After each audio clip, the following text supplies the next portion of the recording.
Hi, it's time for another verb of the day.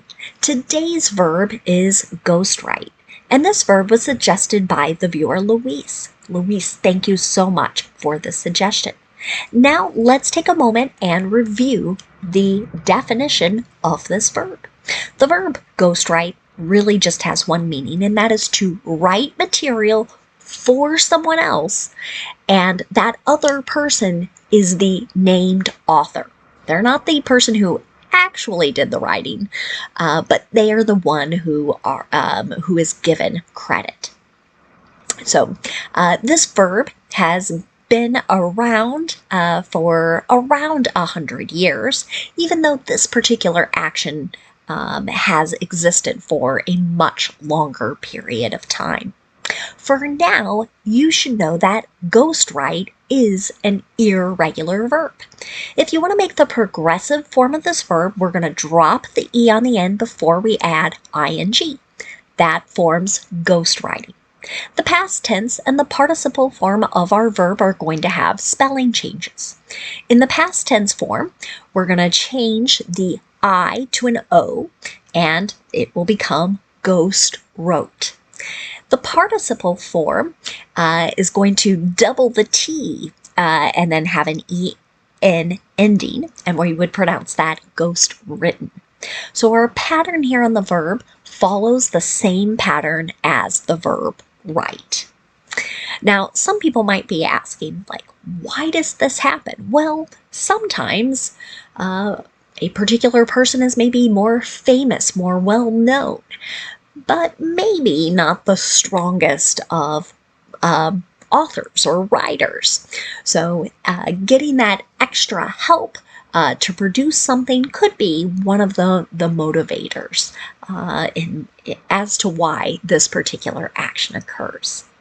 Now, we don't have any phrasal verbs that we need to study, so we'll go ahead and do a little verb tense review. Today we're going to practice the simple present and the present perfect progressive. Let's start with the simple present. We use this verb tense to describe habits and routines. These are actions that repeat many times with some known frequency. We can also use it to describe facts. When we make sentences in the simple present, we have to pay attention to our subject. So, in the affirmative or in positive sentences, if our subject is I, you, we, or they, we're just going to use the base verb. So, no special endings. But if our subject is he, she, or it, then we need to add an S to the end of the verb. Let's look at an example. In the novel, the food writer ghost writes a celebrity cookbook. Okay? So, sounds like this sentence might be describing the plot or the story that occurs in maybe a new book. And we have the story of someone who's maybe less known than the celebrity, and they are the one actually writing or producing the text. Now, if you want to make a sentence in the negative, yet in the simple present, again, we watch our subject. If our subject is you, we, they, or I, then we'll use do not and then the base verb. You might also see the contraction don't and then the base verb. But if our subject is he, she, or it, then we want to use does not and then the base verb.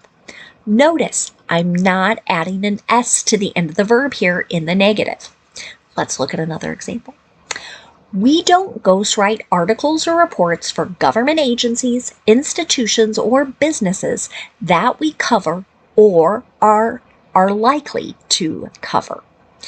This sentence came from a particular organization of journalists.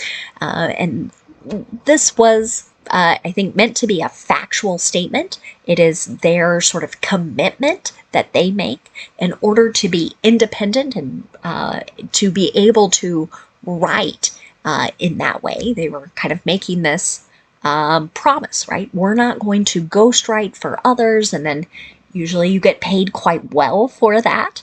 So they're not going to have that influence or that money influencing then what they ultimately report on. Finally, let's look at making a yes or no question in the simple present. To do this, you want to start with do or does, whatever form matches your subject. That subject comes next. Then use the base verb. Again, I want to point out, we're not adding an S to the end of the verb here in our yes or no questions. Here's another example.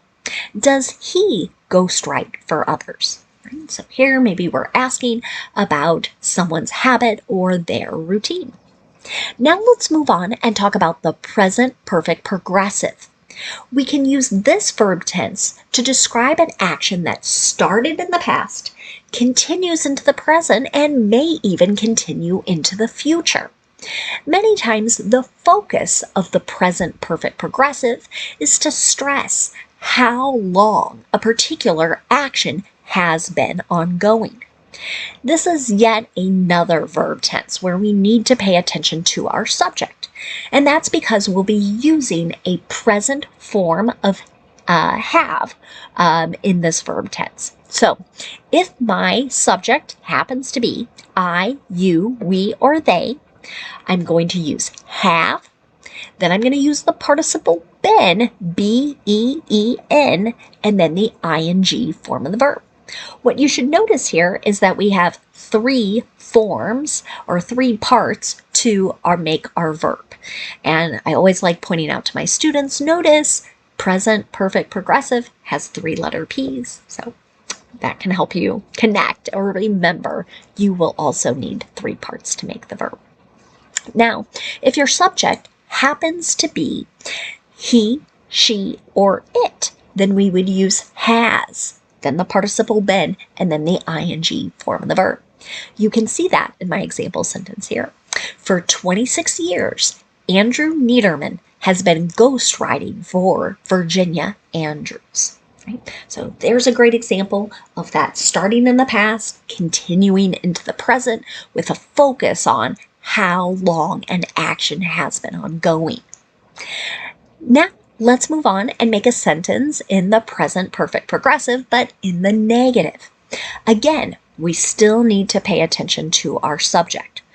What we'll do next is either use have not, the participle been, and then the ing form of the verb, or has not been, and then that ing form of the verb. Let's look at another example. They haven't been ghostwriting for very long. Right? So here the stress is that the action has not been ongoing for a very long period of time. Finally, if you want to make a yes or no question in the present perfect progressive, we will start with have or has, then we'll have the subject, then the participle been, and then that ing form of the verb. Here's my last example. Has she been ghostwriting for other artists over the last 2 years? I saw this question posed on some different internet forums in regards to a very famous singer. And it was a person who has not released any new albums or new music in a long time. And she was quoted as saying, like, well, I'm still making music, but it's for me, or I'm giving it to other artists. So then people started wondering, like, oh, maybe we have heard some of her music because she's been creating it for others. Now we're going to spend a moment, and I know it says related words here, but I really could only come up with one related word, and that is the noun ghostwriter. And that suffix er should usually tell you either a person or thing who does the action. And so that's what our definition is here. A person whose job it is to write material for someone else, and that other person, again, is the named author. So they're the ones who get their name on the front of the book. Okay? An example of this in a sentence might be, did she use a ghostwriter for her autobiography? Now that feels like a kind of a silly sentence in some ways, because autobiography means, right? I'm like writing about myself, or whomever the author is writing about their life story. But it is in fact quite common to see many ghostwriters used in this context because, again, not everyone is able to organize their thoughts well or coherently to be able to create something that will be enjoyed and consumed by others. So some really talented people out there, and people with not a very big ego because they're maybe not so worried about people knowing, like, hey, I'm the one who did this thing. Thanks again to Louise for suggesting today's verb. I thank you all for watching, and I hope you have a great day.